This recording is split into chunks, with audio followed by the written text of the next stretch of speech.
del libro de Apocalipsis. Esta es nuestra tercera conferencia y hoy vamos a tener como título La Trinidad de Dios. La Trinidad de Dios. Apocalipsis 1, versículos del 4 al 8. Juan a las 7 iglesias que están en Asia. Gracia y paz a vosotros, del que es y que era y que ha de venir, y de los 7 espíritus que están delante de su trono, y de Jesucristo, el testigo fiel, el primogénito de los muertos y el soberano de los reyes de la tierra, al que nos amó y nos lavó de nuestros pecados con su sangre, y nos hizo reyes y sacerdotes para Dios su Padre. A él sea gloria e imperio por los siglos de los siglos. Amén. He aquí que viene con las nubes, y todo ojo le verá, y los que le traspasaron, y todos los linajes de la tierra harán lamentación por él. Sí, amén. Yo soy el Alfa y la Omega, principio y el fin, dice el Señor, el que es y que era, y que ha de venir, el Todopoderoso.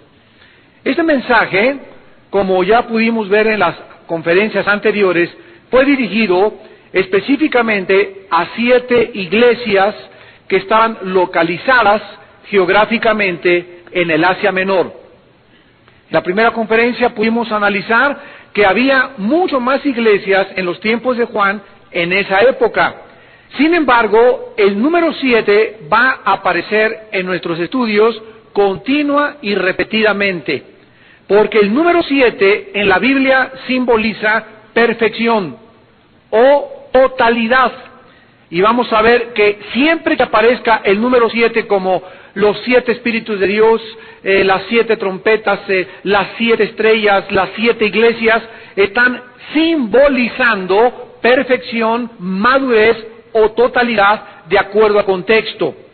Cuando la Biblia nos habla de que Dios escoge 7 iglesias, significa que estas iglesias están representando en la perfección a todas las iglesias de esa época, a todas las iglesias de estos tiempos y en particular a cada una según el mensaje que a cada uno de nosotros nos acomode o nos toque recibir del Espíritu de Dios. Cuando Dios le habla a la iglesia de Éfeso, era la iglesia, la palabra Éfeso significa deseara, es un mensaje para que se arrepientan porque perdieron su primer amor. Cuando le manda el mensaje a Laodicea, es para que se arrepientan de su tibieza. Y así cada mensaje de las 7 iglesias están relacionadas con cada iglesia, porque cada iglesia debe, a la luz del Espíritu Santo, analizarse para saber de qué cosas se tiene que arrepentir. Entonces, estas iglesias representan tanto a las iglesias locales como a todas las iglesias de todos los tiempos. El número 7 aparece 54 veces en el libro de Apocalipsis. 7 candelabros, 7 estrellas, 7 lámparas, 7 sellos, 7 trompetas, 7 cuernos arriba de Jesús, 7 ojos en Jesús, 7 ángeles, 7 plagas, 7 vasos, etcétera, etcétera. Ahora, ¿cuál es en primer lugar en esta noche el primer anuncio, el primer mensaje que Jesucristo nos manda a la iglesia, porque este mensaje es después de su resurrección? Ya vimos que antes de Apocalipsis, Cristo no tenía la revelación que el Espíritu le dio después de resucitado y glorificado. Y Jesucristo comienza diciéndonos en el versículo 4, gracia y paz sean a vosotros. Gracia y paz sean a vosotros. Estas dos palabras significan algo tremendo, porque continuamente los apóstoles, al iniciar sus cartas, así se dirigían a los cristianos: que la gracia y la paz del Señor estén con ustedes. Vamos a ver en primer lugar que la palabra gracia, charis, en el griego, significa el favor y las bendiciones de Dios. En esta noche Dios te está diciendo: yo quiero, hijo mío, yo quiero, hija mía, que tú estés en favor conmigo para que yo te pueda bendecir. Yo quiero que tú estés en estado de gracia para que yo te pueda bendecir. La palabra gracia la aprendimos cuando recibimos la salvación. Efesios 2, 8, 9. Por gracia somos salvos. En ese momento Dios me regala. La palabra gracia significa un favor, un regalo de Dios no merecido. Nos regala la salvación gratuitamente, sin que yo haya hecho, ni tú tampoco, nada nunca en nuestra vida. Y si hubiéramos hecho algo en nuestra vida, que pudiéramos acercarnos a Dios y le dijéramos: Señor, ¿viste ese hospital que construí? Y los dulces que le regalé en Navidad a los niños, y cómo le sea fiel a mi esposa. Cualquier buena obra que nosotros hayamos hecho, que creamos que puede aceptarnos Dios, por eso que hicimos, dice Isaías 64, delante de Dios son como trapos inmundos. O sea que la Biblia nos enseña que para poder acercarnos a Dios tenemos que venir totalmente desposeídos de ninguna obra de la cual podamos jactarnos, por la cual Dios nos va a aceptar. Dios no nos acepta para perdonar nuestros pecados por las obras que hayamos hecho. Dios nos acepta porque nos acercamos a la cruz, reconocemos que no tenemos nada bueno que ofrecerle y creemos que Él nos debe de vestir y regalar la salvación y aceptarla con humildad. La salvación es por gracia, es un regalo de Dios.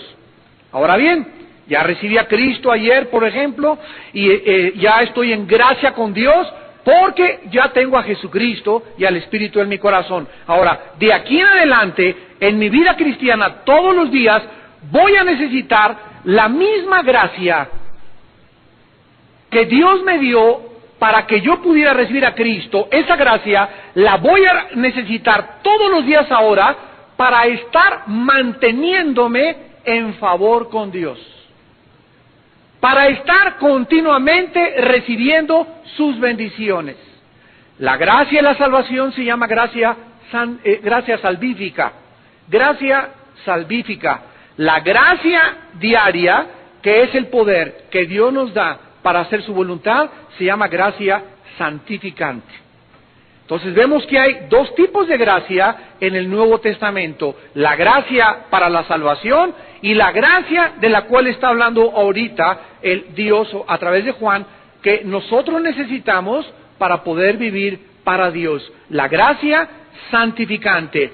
Este es el primer anuncio y el mensaje de Dios a todos nosotros. Esta gracia solo la puedes encontrar en Jesucristo. Pon tú que en esta noche tú eres cristiano, pero sin embargo en esta noche tú vives en pecado. Y tú en esta noche no tienes una relación adecuada con tu esposa. Estás enojado con un primo, con un pariente, con tus padres, no has perdonado. Cualquier cosa que estorbe la gracia de Dios a tu vida, tú en esta noche no la podrías recibir. Porque esta gracia solamente la puedes recibir si te encuentras en este estado de gracia con la sangre de Cristo que nos limpia de todo pecado. Entonces, ¿qué cosa estorba que Dios me pueda favorecer hoy en la noche, de camino a mi casa, mañana?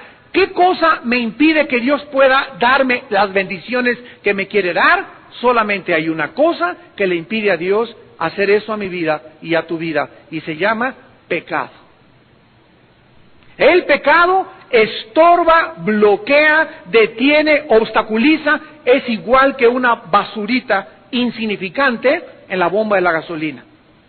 El carro puede arrancar y el arrancador no tiene ningún problema. La gasolina está circulando normalmente, pero entre la bomba de la gasolina y el carburador hay una insignificante basurita que está impidiendo que pueda arrancar el coche. Y esa basurita insignificante entre Dios y yo, ese pecadito que tú crees insignificante, basta para detener la gracia de Dios a mi vida. Ahora, cuando Dios me da la gracia y yo la recibo en esta noche, y es el deseo de Dios, gracias sea a ustedes, quiero que sepan ustedes que quiero favorecerlos todos los días. Quiero bendecir tu matrimonio, quiero bendecir tu canasta, quiero bendecir tu entrada, quiero bendecir tu camino del trabajo a tu casa, quiero bendecirte en la escuela, quiero darte inteligencia, Pepito, para que saques puros dieces, para que seas el primero en la universidad, para que tu tesis sea la mejor tesis que haya presentado cualquier estudiante académico en la universidad. Quiero favorecerlos, es lo que Dios nos está diciendo. Como lo hizo con Daniel en capítulo 1 de Daniel. Daniel le dijo a Dios: Señor, yo prometo y determino no contaminarme. No me voy a casar con una muchacha que no sea cristiana, no me voy a casar con un muchacho que no sea cristiano, no voy a participar de las películas, ni de la música, ni del baile del mundo. Quiero mantenerme puro delante de tus ojos. Cuando Daniel hizo esta decisión, dice Daniel 1, Dios le dio inteligencia, Dios le dio sabiduría, Dios le dio un conocimiento que nadie en el imperio babilónico tenía. Por lo cual los mismos reyes mandaron a hablarle a Daniel, porque no había en nadie un espíritu como el espíritu que estaba del Dios viviente en la vida de Daniel. Eso es gracia. Nehemías vivía en el reino medo-persa y estaba ante Ciro, y le llegan noticias que habían quemado los muros de Jerusalén, y Nehemías necesitaba pedirle permiso al rey y decirle: rey, déjame ir a la casa de mis padres a levantar las murallas de Jerusalén. Pero Nehemías sabía que cuando él se acercara al rey, necesitaba estar en gracia delante de Dios para que el rey le diera permiso. Esto se llama gracia, ser favorecidos. Tú vas a pedir un trabajo, necesitas cuando vayas al trabajo ir con la gracia de Dios que te acompañe, para que ese trabajo te lo den a ti y no a los 10 que firmaron la solicitud antes que tú. Cuando nosotros estamos en gracia hacia Dios, Dios nos da gracia en frente de los hombres. Tú necesitas gracia para que tu papá te dé permiso en la noche para ir.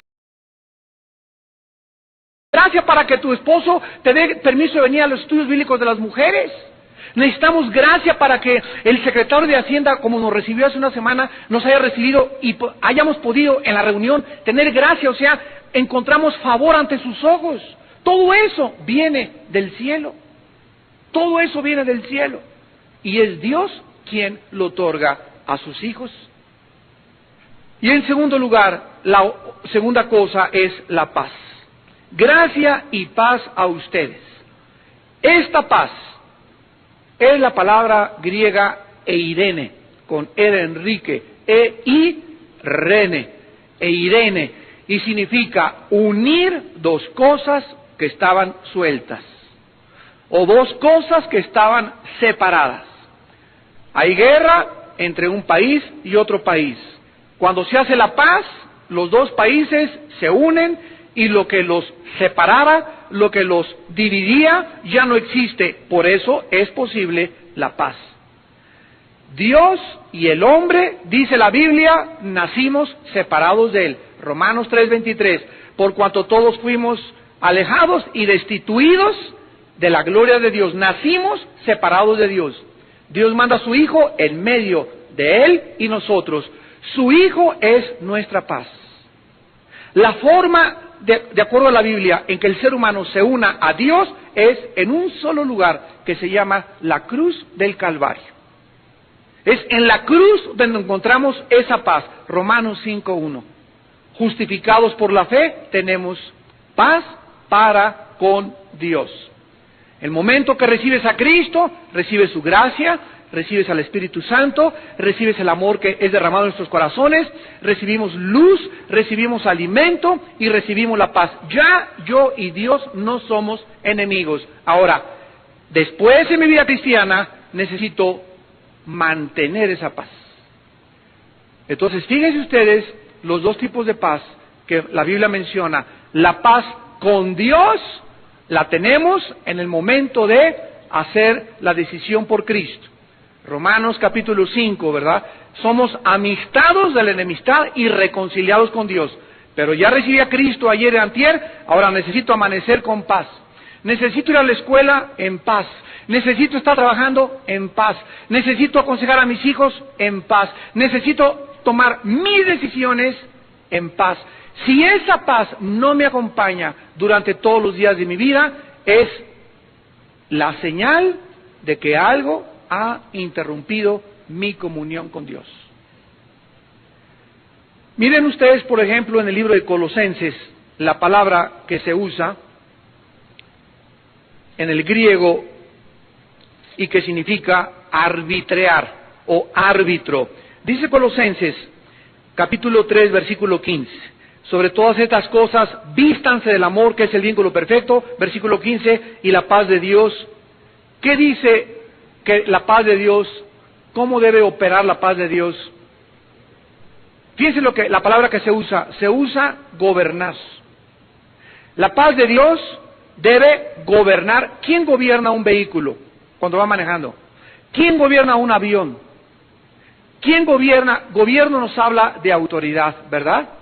¿Quién gobierna un partido entre la América y las Chivas? ¿Quién lo gobierna? El árbitro. ¿Por qué lo gobierna el árbitro? Porque él es el que lo puede parar, sacar, expulsar y decidir las cosas que se hacen durante todo ese tiempo en que se desarrolla un partido de fútbol. En el fútbol americano hay como 4 o 5 árbitros y jueces afuera y cámaras. Entonces, esta palabra gobernar en el griego es árbitro. ¿Qué significa esto? Que dentro de nosotros Dios puso un árbitro. Y en el momento en el que yo estoy enojado, irritado, intranquilo, ansioso, preocupado, tenso, es el árbitro tocándome el silbato que no tengo paz y me está diciendo tarjeta roja. Mientras mantengas esa actitud de preocupación crónica, irritación, enojo, tensión, no puedes ni dormir, estás de mal humor todo el día, es una señal del cielo que hay un pecado en tu vida. Entonces, cada vez que perdemos la paz, es un pitazo de Dios mostrándonos de que algo en nuestra vida está mal con Él. Algo entró en mi vida, alguna puerta abrí, que ya perdí mi paz. La voluntad de Dios es, Filipenses 4, 6 y 7, por nada estén afanosos. El plan de Dios para mi vida y para tu vida es que no haya nada que me quite la paz. Hermano, pero usted no sabe el esposo que tengo. Nada más de verle la cara ya me quita la paz. Usted no sabe los chamacos que tengo en la casa. Usted no sabe la escuela. La Biblia dice que no existe ninguna fuerza más poderosa que pueda entrar a nuestra vida y robarnos la paz más que nuestra propia decisión. Entonces, cuando un cristiano entiende esto, el cristiano trata por todos los medios, todos los días, de mantener esa paz. Y estar luchando por esa paz. Y volverte sensible para que el momento en que tú ya estás inquieto, ¿por qué estoy inquieto? Híncate. Filipenses 4, 6 y 7. Por nada estén afanosos, si no sean conocidas vuestras decisiones y peticiones delante de Dios, con oración, ruego y súplica. El momento en que sientas que algo te quita la paz, el momento en que te sientas así intranquila, el momento en que sepas que ya no estás gobernando tú, tus impulsos, tus emociones y tus sentimientos, híncate. Híncate. Ahí en el metro, agárrate la barda y ahí te pones, Padre bendito, en el nombre de Jesús. Yo te pido perdón, no sé por qué, muéstrame por qué no tengo esa paz. En tu despacho, métete al baño y caes junto a la taza y te pones ahí, te hincas.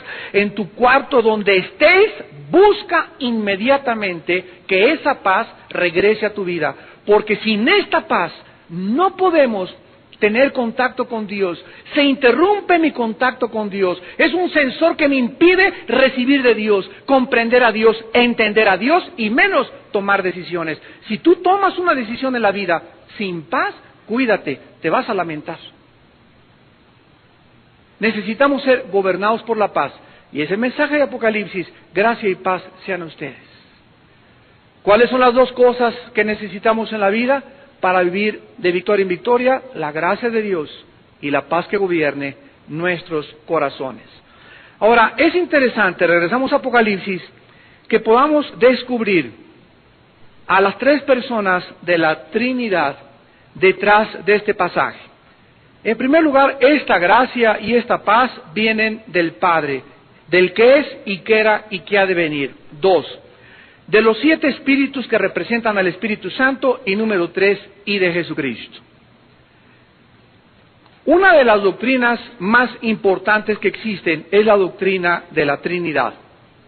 Esta doctrina ha sido largamente discutida y argumentada desde hace muchos siglos por diferentes teólogos dentro del cristianismo. Quiero decirles anticipadamente que hay muchos cristianos que no confiesan la doctrina de la Trinidad, y es una de las doctrinas que se pueden considerar no esenciales para la salvación. ¿Qué les quiero decir con esto? Que yo conozco hermanos de iglesias que no son trinitarios. O sea, creen que el Espíritu y el Padre es lo mismo. El Espíritu es de Dios, es el Padre, y Jesucristo viene de Dios, y no niegan que Él es Dios. Pero tienen un concepto diferente, creen en una dualidad, una dicotomía, y muchos no creen en la Trinidad. ¿Por qué esta enseñanza o por qué estas creencias? Y es algo que nosotros vamos en esta tarde a aclarar, porque algunos, repito, la han rechazado y otros la han aceptado. Han existido grandes cristianos en la iglesia y grandes teólogos en la historia del cristianismo que no aceptaron la doctrina de la Trinidad. Muchos han concluido que porque la palabra Trinidad no aparece en la Biblia, entonces no debemos de creer en la Trinidad divina. Pero vamos en primer lugar, rápidamente, vamos a profundizar algo en esta tarde, a definir en primer lugar qué enseña la doctrina de la Trinidad. La doctrina de la Trinidad enseña que Dios es uno manifestado en 3 personas distintas. Esto es el cimiento, básicamente, de la teología de la doctrina de la Trinidad. No creemos en 3 dioses. Hay gente que llega y nos quiere hacer parecer como tontos. Ustedes creen en 3 dioses, no es 3 dioses, es un solo Dios, una sola esencia manifestada en 3 formas distintas. Muchas veces me ha gustado a mí usar un ejemplo de la física, y le pregunto a una persona, dime cuál es la composición química del agua. H2O. 2 átomos de hidrógeno por 1 de oxígeno. Muy bien. Esta es la composición química del agua, es la esencia del agua. El agua en estado de hielo, en estado sólido, es H2O. En estado líquido y en estado gaseoso. Bueno, aquí vemos en la física una composición química manifestado en 3 fenómenos diferentes, pero sin embargo manteniendo la misma esencia química. H2O. Dios es así. El hielo, el agua y el vapor no es que sean 3 diferentes estados de la materia, es el mismo estado de la materia, pero bajo diferentes circunstancias, bajo el tiempo y el espacio, y bajo manifestaciones de fenómeno que son diferentes a la esencia H2O. Pero tanto el hielo, el gas y el agua líquida nos tienen la misma esencia. Dios es algo parecido. El Hijo es la divinidad, el Espíritu Santo es la divinidad, el Padre es la divinidad. No son 3 dioses, es la misma esencia manifestada en 3 personas diferentes. Otro ejemplo, un prisma.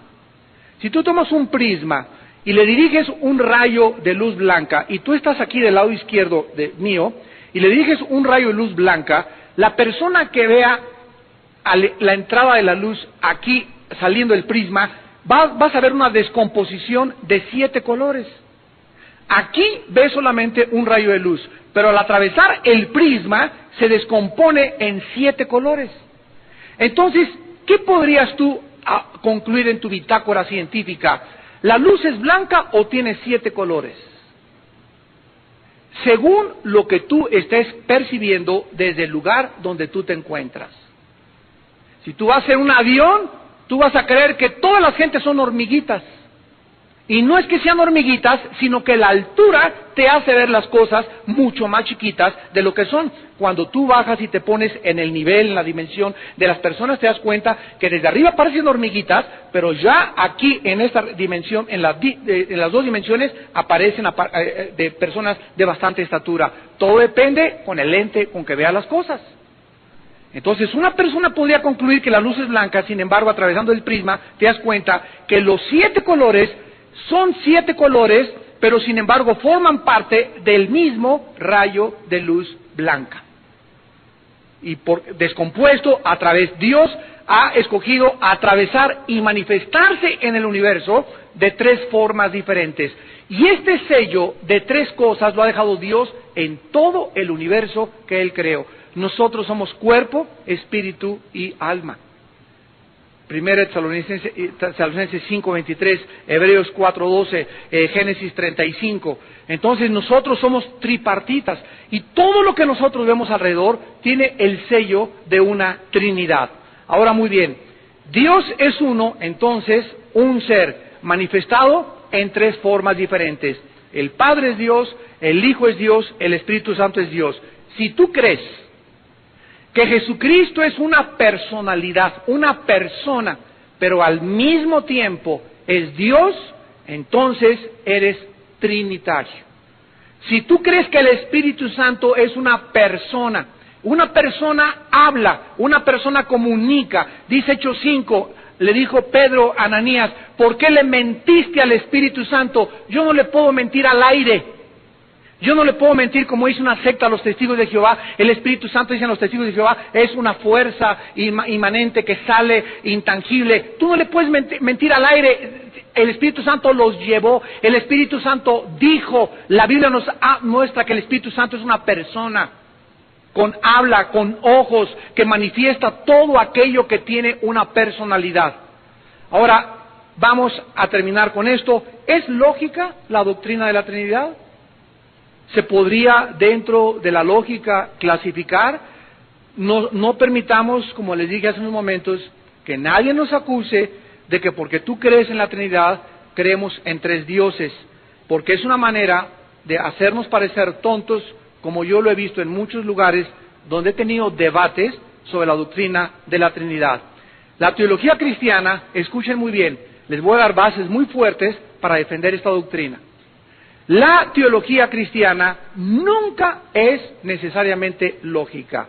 Síganme con mucho cuidado. Vamos a echarnos un clavado bien hondo. La teología cristiana nunca es necesariamente lógica. Es lógico, fíjense ustedes, si seguimos la lógica, es lógico acusar a Dios como el autor del pecado. Irresponsable porque, número uno, Dios es todopoderoso, Dios todo lo sabe. Dios tuvo el poder, ¿sí o no?, de impedir que entrara el pecado. Sí lo tuvo. ¿Dios sabía que el hombre pecaría? Sí. Puesto que Dios no detuvo al hombre para que pecara, lógicamente, cuando lo pudo haber hecho, entonces Dios es el autor del pecado. Vean ustedes cómo, siguiendo una línea de lógica, se puede llegar a conclusiones ilógicas, a conclusiones absolutamente aberrantes. Todo esto suena muy lógico, pero nada puede estar más lejos de la verdad. Miren ustedes, la teología cristiana no debe ser comprendida lógicamente, sino analógicamente. Apúntalo. Analógicamente. La teología cristiana no es comprendida lógicamente, sino analógicamente. ¿Qué significa analógicamente? La analogía es la relación, apúntala, la analogía es la relación de semejanza entre dos cosas distintas. La relación de semejanza entre dos cosas distintas. La Biblia se interpreta analógicamente y no lógicamente. La lógica, para que vean la diferencia, es como las matemáticas. La lógica es esto: 2 más 2 son 4, 4 y 4 son 8. Esto es la lógica. Sin embargo, en la Biblia, no siempre 2 más 2 son 4. ¿Ya vas entendiendo? Ahora vean ustedes lo que significa analógicamente comparar escritura con escritura. Nunca basamos una enseñanza de la Biblia en un solo versículo. Nunca basamos la enseñanza de la Biblia en un solo versículo. Por ejemplo, Juan 2, donde dice, y muchos creyeron en él. Si sacas ese versículo, concluyes lógicamente, fueron salvados.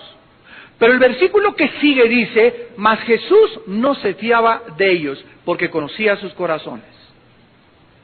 Entonces, si tú no lees los versículos después y los que anteceden al texto, haces un pretexto del contexto. Otro ejemplo, Jesús dijo, el día y la hora nadie la sabe sino el Padre que está en los cielos. Los testigos de Jehová sacan ese versículo, Mateo 24, 25, y dicen, como lógica, si Jesús dijo que él no sabía cuándo era la venida del Hijo del Hombre, y Dios es omnisciente, Jesús no puede ser Dios, porque Jesús debería de saber todas las cosas.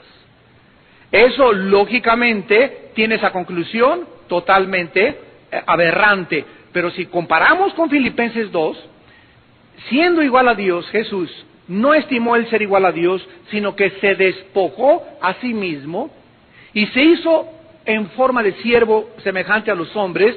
Nos damos cuenta que Jesús en el cielo tenía las prerrogativas de Dios y al bajar a la tierra se despojó de estos derechos y de estas prerrogativas, y por causa de el Padre y la salvación se puso debajo del Padre mientras caminó 33 años. En cuanto resucitó, ocupó un lugar más elevado que el que tenía y volvió otra vez a la gloria que tuvo antes con el Padre.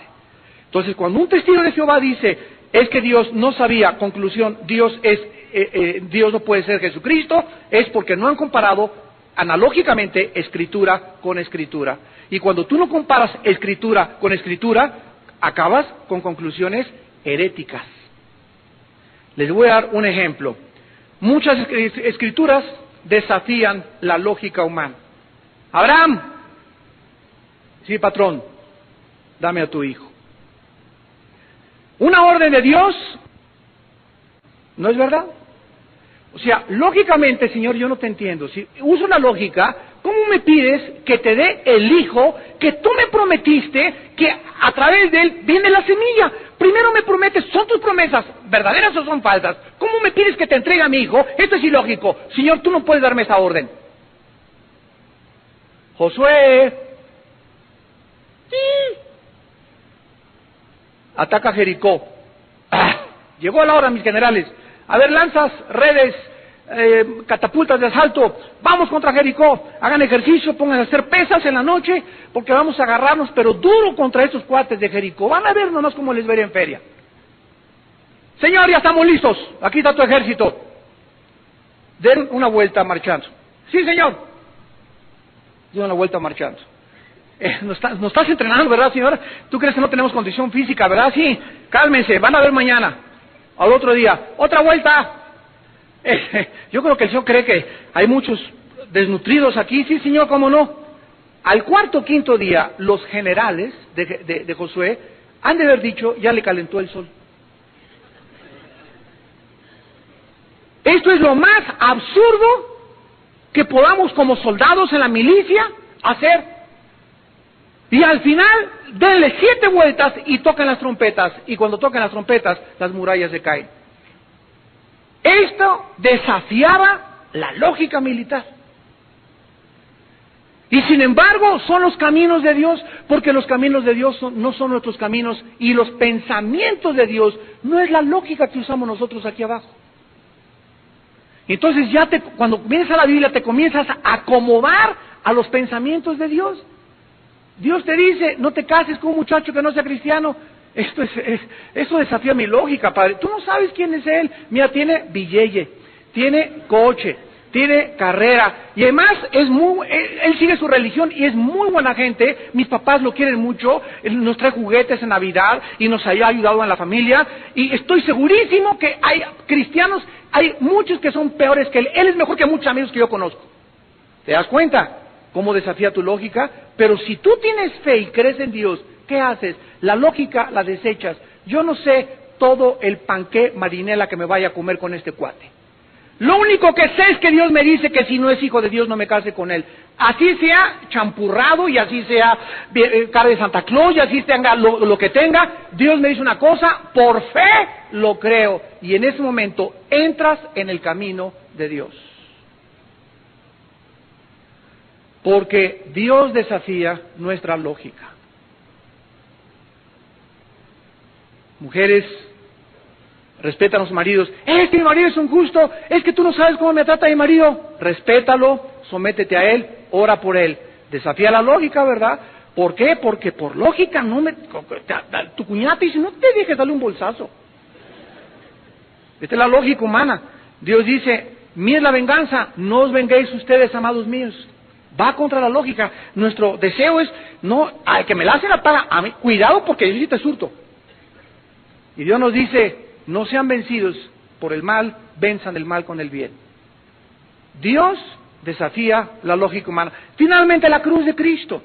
Los judíos estaban enfrente de la cruz en el monte Calvario y veían a Jesús y decían, ¿cómo puede ser Dios si la Torah en el libro de Deuteronomio dice, maldito el que es colgado en un madero? ¿Cómo puede Dios ser maldecido? ¿Y cómo puede, si tú eres el Salvador, bájate la cruz? Ya no nos engañas. La cruz hizo pedazos la lógica y la sabiduría humana.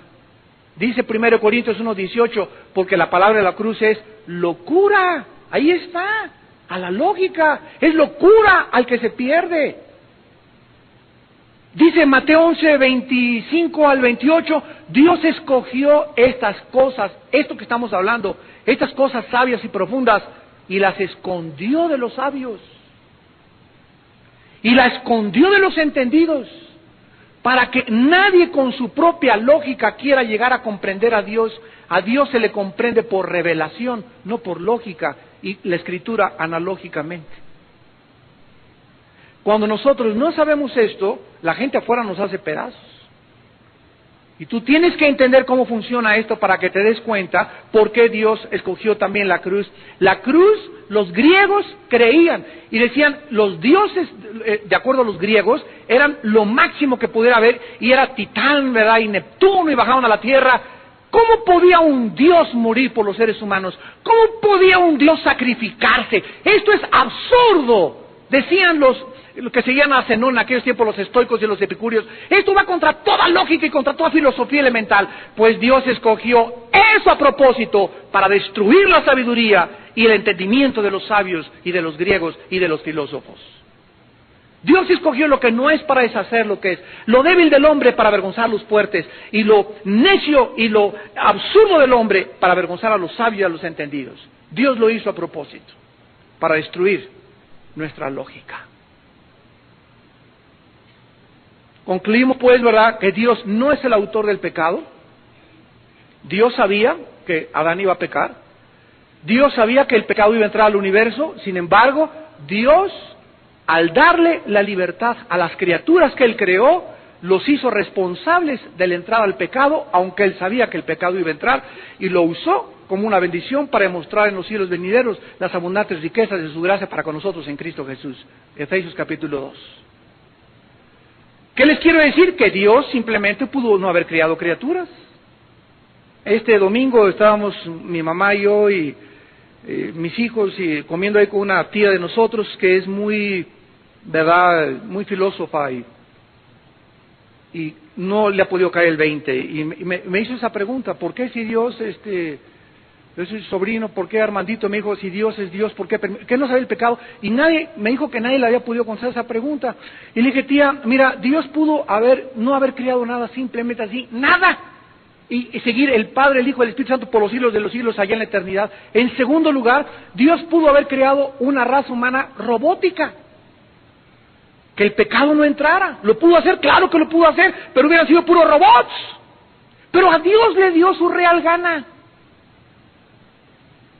Y Él en su inmensa sabiduría ha escogido y eligió, comparado a nuestra lógica. Pues yo, si hubiera sido Dios, no hubiera creado nada. En primer lugar, no dices tanto porque la nada no se puede comparar con la nada, bruto. Dios en su inmensa sabiduría escoge crear seres que escojan adorarlo y servirlo y amarlo libremente. Y eso era el riesgo de que el mal entrara al universo.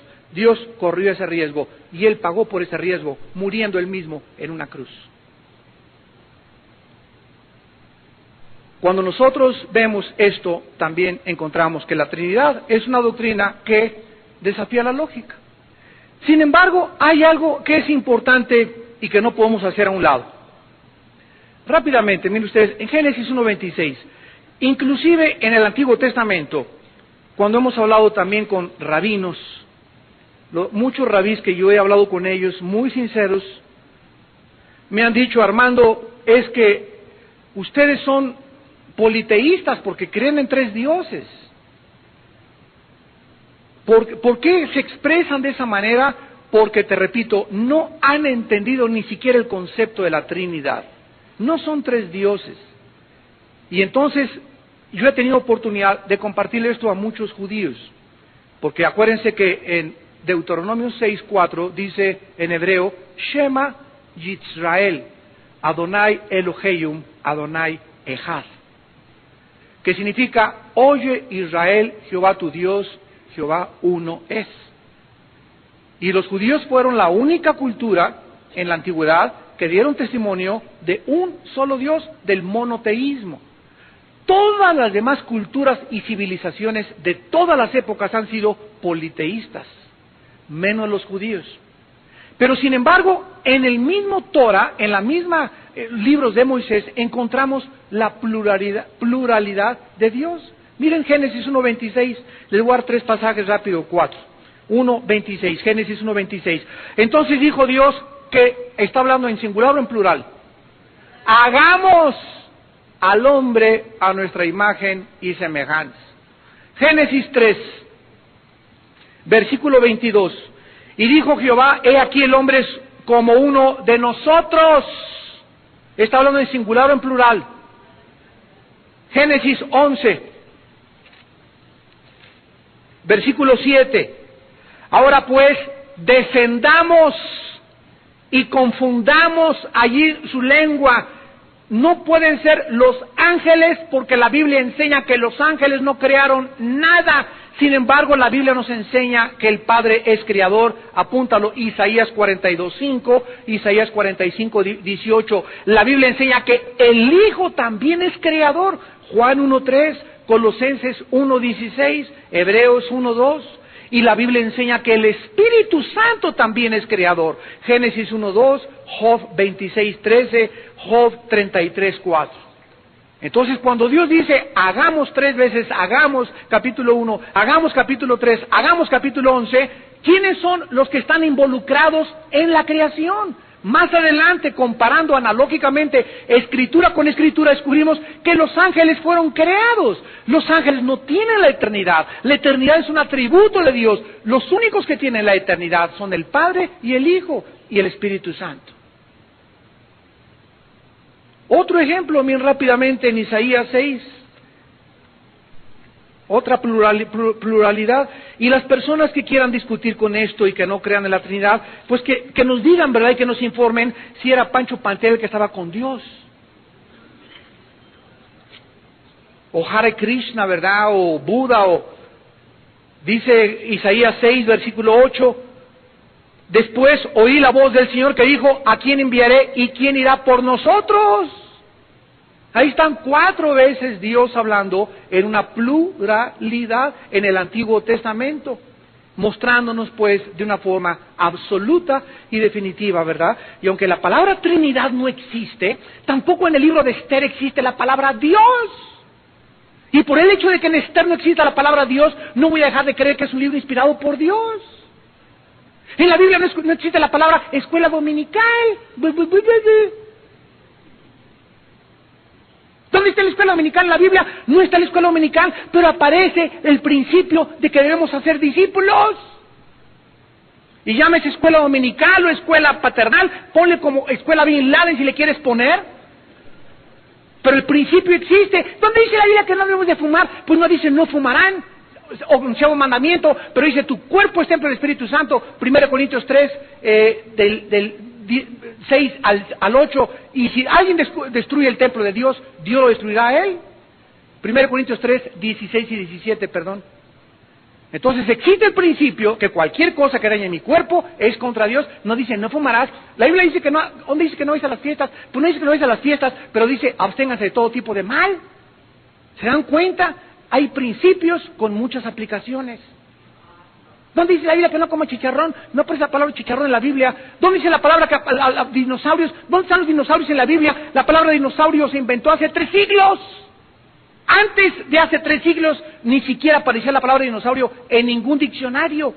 Eran reptiles gigantescos o monstruos como les llama la Biblia.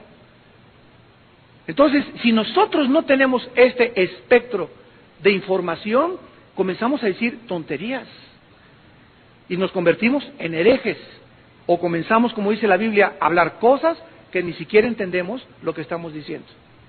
Y eso es lo que dice 2 de Pedro 3:18, los inconstantes y los indoctos tuercen las Escrituras para su propia perdición.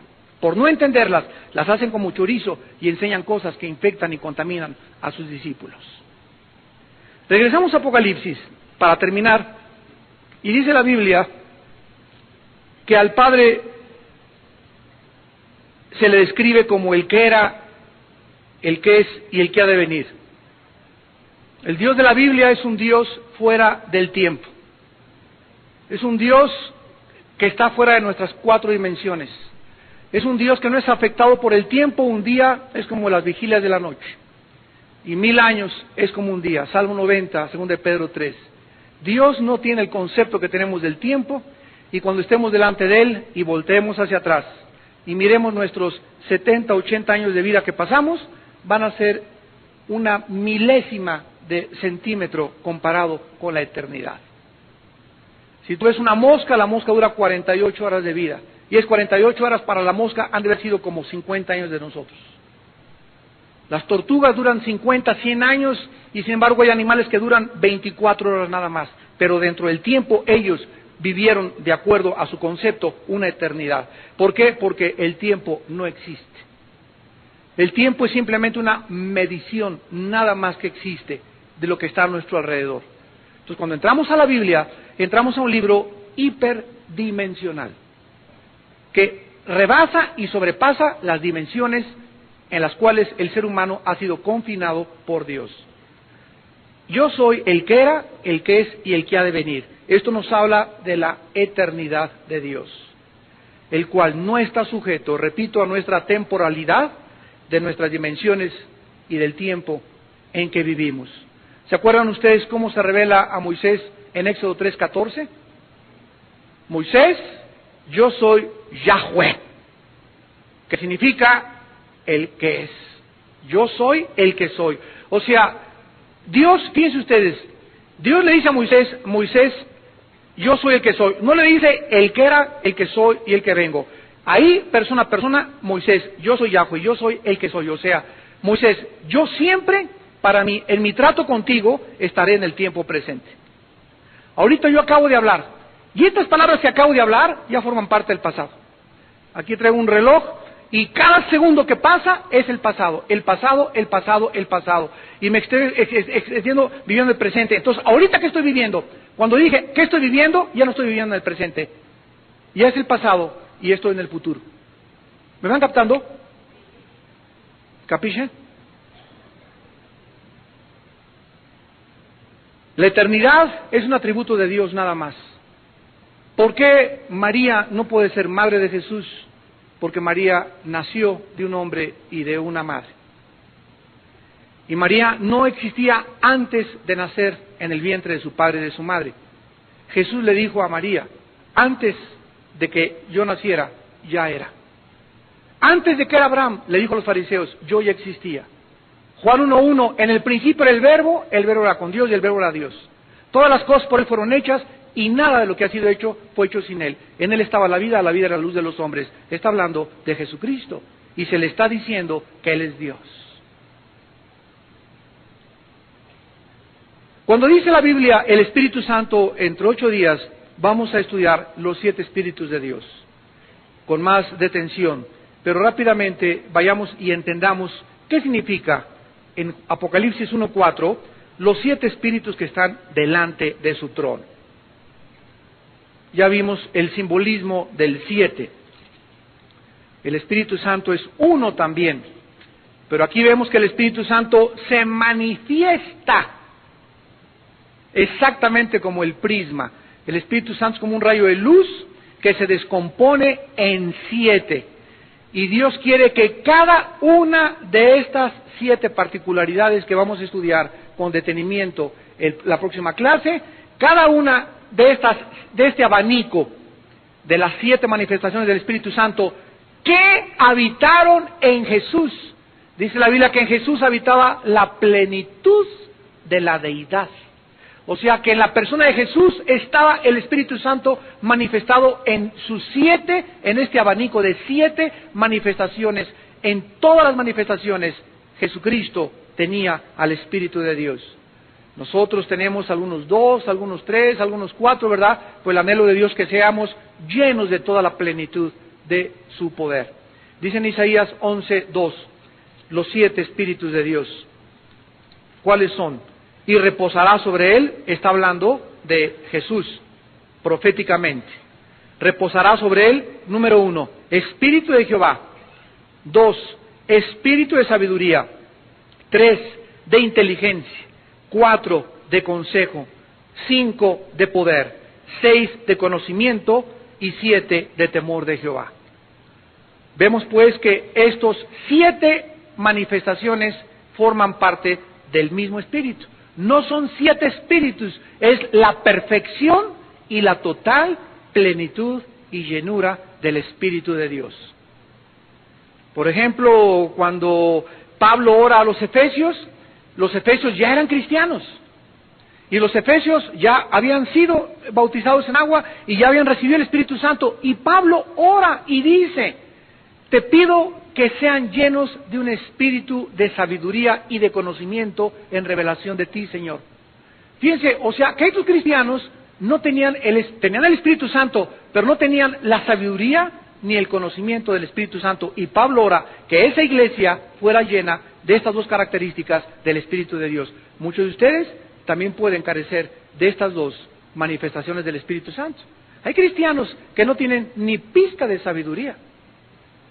Hay cristianos que no tienen ni pizca de conocimiento. Hay cristianos que no tienen ni pizca de revelación de Dios. Hay cristianos que no tienen ni pizca de temor de Dios, ni pizca de inteligencia de Dios espiritual. Y nada es culpa de Dios. Él te da todo lo que tú le pidas. Y todo lo que tú puedas recibir de su Espíritu, Dios lo tiene reservado para tu vida. Y finalmente, de Jesucristo en Apocalipsis se menciona como el testigo fiel. Y se nos presenta a Cristo de una manera triple. Fíjense ustedes, Jesús aquí se manifiesta triple. El testigo fiel, 1, el primogénito de los muertos. Y 2, y el soberano de los reyes, 3. Cristo es presentado en su triple oficio ante el Padre y ante nosotros. Cristo es presentado como profeta, el testigo de Dios. Un testigo es una persona que habla o dice algo que vio u oyó. Él nos trajo la palabra de Dios, Hebreos 1:1, Dios habiendo hablado muchas veces y de muchas formas, en otros tiempos por los profetas, ahora en estos tiempos nos ha hablado por el Hijo, a quien constituyó heredero de todo y por quien asimismo hizo el universo, el cual siendo la misma forma e imagen de su substancia, y después de haber hecho la purificación de nuestros pecados, se sentó a la diestra del Padre en las alturas. Ahí se nos presenta Hebreos 1, del 1 al 3, a Jesús como el profeta de Dios. En segundo lugar, como el sacerdote. Dice la Biblia que Él es el primogénito de los muertos y es aquel que se ofreció en sacrificio, en ofrenda y en el sacerdocio en nuestro lugar en la cruz. En el Antiguo Testamento había el que traía la ofrenda, lo estamos viendo los domingos en Levítico, viene la familia Díaz con la ofrenda. El sacerdote recibe la ofrenda y el sacerdote le clavaba el puñal al sacrificio. Cristo en la cruz fue la ofrenda, el sacrificio y el sacerdote, las 3 cosas al mismo tiempo. Por lo que los tipos del libro de Levítico representan tanto al ofrendante, representa a Cristo, el sacrificio representa a Cristo y el sacerdocio representa a Cristo. Todo está Cristo escondido detrás de las páginas de la Biblia de una forma maravillosa. Porque a Dios, ¿se acuerdan de lo que les dije? A Dios le gusta esconderse. ¿Para qué? Para que lo busquemos. Ay, ¿dónde está, Señor? Ven y busca, me dice el Señor. Yo no entiendo esto. Ve y busca. Ahí tiradote. vaya y párese y comience a buscar y agarre el pico y haga hoyos para que salga el petróleo. Yo quiero que salga petróleo. Tienes que hacer picos y tienes que taladrar y tienes que meterte una mina y tienes que escarbar. Todo aquello que tú busques lo vas a encontrar. Nada lo haces en estado de letargo, ni de flojera, ni de apatía espiritual. Nunca lees la Biblia, nunca oras, nunca ayunas. ¿Cómo puedes encontrar los tesoros y las piedras de la Biblia? Cuando hay un principio que dice, me encontrarás porque me buscarás. Porque al que busca, encuentra. El que pide, se le da. Y al que toca, se le abre. Entonces Cristo nos es mostrado, ¿verdad?, como el sacerdote, y dice en Apocalipsis 1:5, al soberano de los reyes de la tierra. Cristo fue profeta, sacerdote y rey, porque Él vive actualmente gobernando el universo desde arriba con su Padre en las alturas. Versículo 7, aquí viene con las nubes y todo ojo lo verá y los que le traspasaron. Cuando Jesús venga, va a ser, Mateo 24, visto por el occidente y por el oriente. A ver, explíqueme, hermano, porque cuando en el oriente es de noche, aquí es de día, y cuando aquí es de día, allá es de noche. Y aquí dice la Biblia que cuando Jesús venga, el occidente y el oriente, todo ojo le verá. ¿Cómo está eso? Porque la Biblia enseña que cuando Él venga, Zacarías 14, del 1 al 10, no será ni de día ni de noche. Dios detendrá totalmente el movimiento de la tierra en relación con el sol y con la luna, y en el oriente y en el occidente será exactamente el mismo día, la misma claridad, y se podrá ver a Jesucristo. Dice Romanos 11, 25 y 26, que cuando venga Cristo todo Israel será salvo. Se convertirán al Mesías, a quien traspasaron, dice la Biblia, y harán lamentación por él. Zacarías 14 dice que será derramado el espíritu de gracia sobre Israel y podrán verdaderamente recordar que aquel que murió en la cruz era verdaderamente el Yeshua HaMashiach, el Mesías enviado por Dios. Y termina este pasaje en el versículo 8 de Apocalipsis diciendo, yo soy el alfa, el omega, el principio y el fin. Saben ustedes que el alfa es la primera letra del abecedario griego, y la omega es la última letra, es como la A y la Z. Yo soy la A y yo soy la Z. Y en medio de la A y la Z, ¿qué hay? Pues todo el abecedario, ¿no? Cuando Dios dice, yo soy el principio, ustedes saben que hay un principio, de Génesis 1:1, en el principio Dios hizo, Dios creó los cielos y la tierra. Antes de ese principio, ¿qué existía? Antes de ese principio no existía el tiempo. Cuando dice Génesis 1:1, Bereshit Elohim Asamayim Haaretz, en el hebreo, dice, en el principio Dios creó el tiempo, el espacio y lo que existe. Hubo un inicio del tiempo. Ahí comenzó a contar el tiempo. Dice en Apocalipsis que el tiempo ya no será más después de que Dios acabe su obra en este mundo. Entonces, cuando Jesús dice, yo soy el alfa y yo soy la omega, nos está diciendo que el Hijo de Dios es el principio y es el final. ¿Quién está en medio? La historia de la humanidad. Yo estoy aquí en medio, tú estás aquí en medio, y Dios me dice, Armando, yo soy el principio, desde el vientre de tu madre te conocí, desde el vientre de tu madre yo supe cómo te iban a poner, quién iban a ser tus papás, y el día de tu muerte estaré contigo, y cuando tú estés delante de mí, quiero que sepas que no debes de tener miedo, porque si yo soy el principio y yo soy el final, yo sé necesariamente lo que te va a suceder en medio. No temas, yo estoy contigo. Gracias, Señor. Gracias, Padre. Bendito seas. Bendito seas. Estas verdades son las que deben alentar nuestra vida para vivir para Él.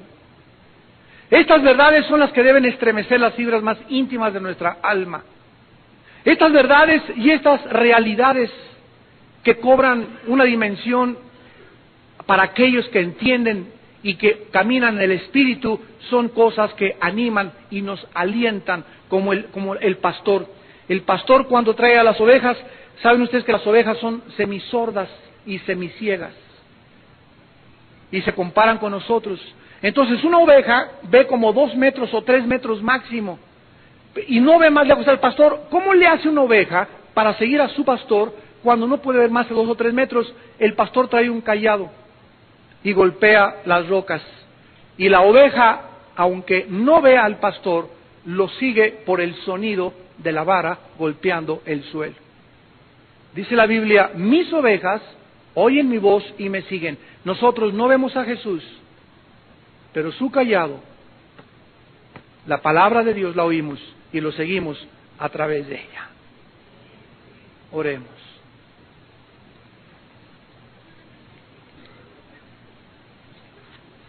Bendito Dios y Padre de nuestro Señor Jesucristo, te damos tantas gracias por la consolación y la esperanza que la Biblia trae a nuestro corazón, porque a través de las Escrituras nos damos cuenta que nos has dado preciosas y grandísimas promesas para que por ellas participemos de la naturaleza divina,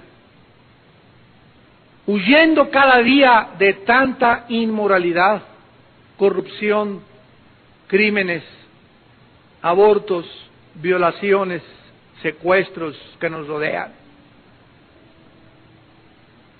Verdaderamente estamos en medio de un mundo que ya apesta, ya huele mal por todos lados.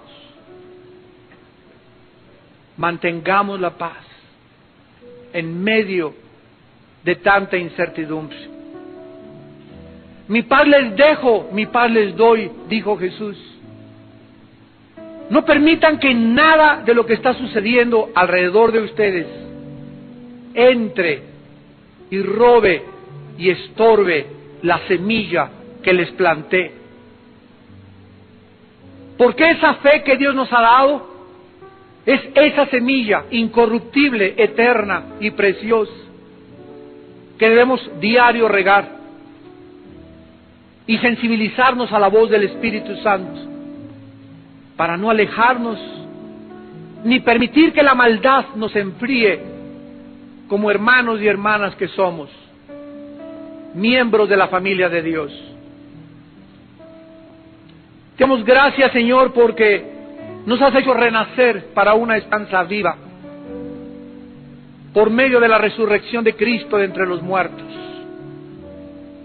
para una herencia incorruptible, incontaminada, inmarcesible, reservada en el cielo para nosotros, que somos guardados por tu poder mediante nuestra fe, para alcanzar la salvación que nos está preparada